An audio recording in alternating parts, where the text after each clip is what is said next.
Coucou les amis, nous sommes le samedi 11 avril 2020 et c'est à Saint-Stanislas, à Saint-Constantin, à Saint-Léon. Bonne fête à vous. Nous sommes à J+29 de la fermeture temporaire de notre maison. Votre JT magique commence maintenant. C'est votre point quotidien sur l'actu Disney à l'international. On démarre avec les grands anniversaires dans l'histoire Disney. C'est juste après le générique.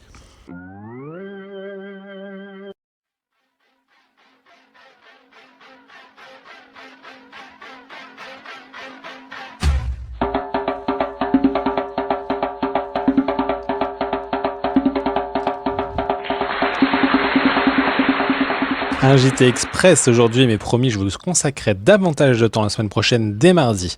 Les grands anniversaires dans l'histoire Disney, c'est avec 3 dates aujourd'hui. Tout d'abord, il y a 28 ans.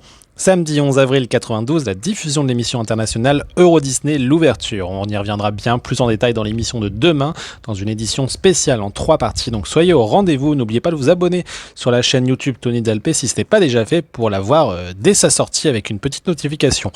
Il y a 17 ans aujourd'hui, le vendredi 11 avril 2003, c'était l'ouverture de 2 attractions à Disneyland Resort en Californie. Disneyland Resort est composé de 2 parcs à thème, Disney California Adventure et Disneyland. On commence avec le parc Disneyland qui avait une attraction Many Adventures of Winnie the Pooh, donc un très beau parcours scénique sur le thème de Winnie l'ourson et ses amis, que Tigrou Voyageur d'ailleurs aime beaucoup. Et dans le parc Disney California Adventure, Playhouse Disney Live on Stage.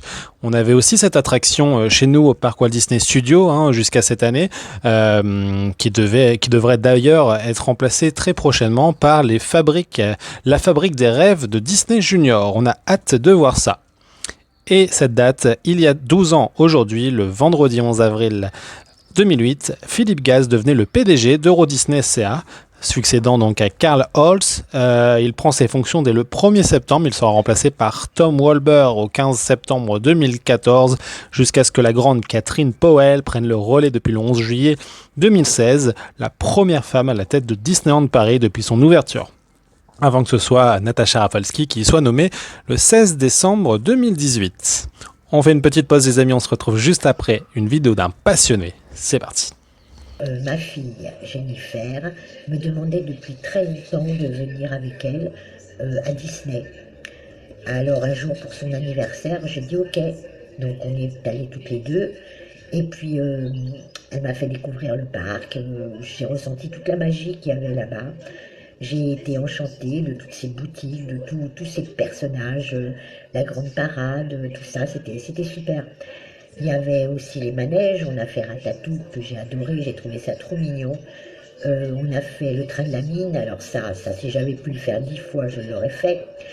Il y a des manèges que je ne sais pas leur nom, mais c'était bien. Et on a mangé aussi là-bas le midi, mais je voudrais bien y retourner. Alors peut-être que pour son anniversaire l'année prochaine, eh bien, on refera cette belle journée qui est restée marquée dans ma mémoire. Merci beaucoup Catherine pour ce très beau message. J'espère donc que vous y retournerez pour son prochain anniversaire avec elle, donc à Disneyland Paris. Vous aussi, envoyez-moi vos vidéos souvenirs, donc vous me racontez tout simplement face caméra, en format paysage horizontal, une vidéo d'1 minute, 1 minute 30 maximum, un souvenir vécu à Disneyland Paris, qu'est-ce qui vous a marqué, un petit moment magique.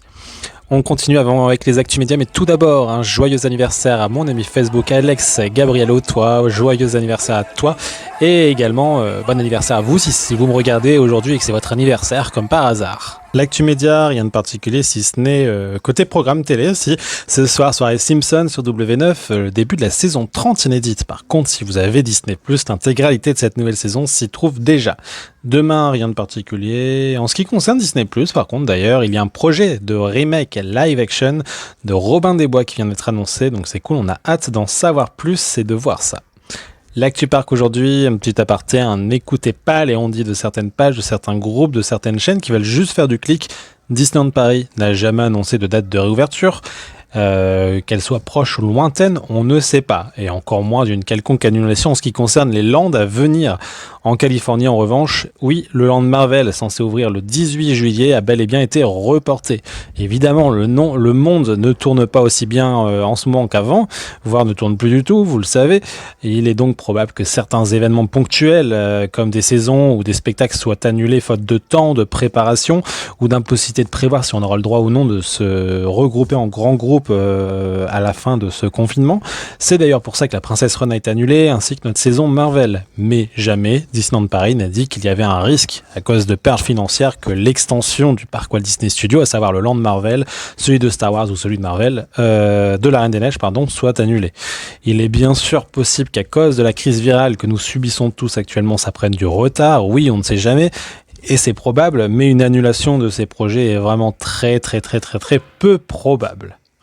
Merci à tous d'avoir suivi cette grande cérémonie de changement de jour. On se retrouve demain pour une édition spéciale. Il paraît qu'il y a un petit truc spécial le 12 avril. À demain les amis. Ciao.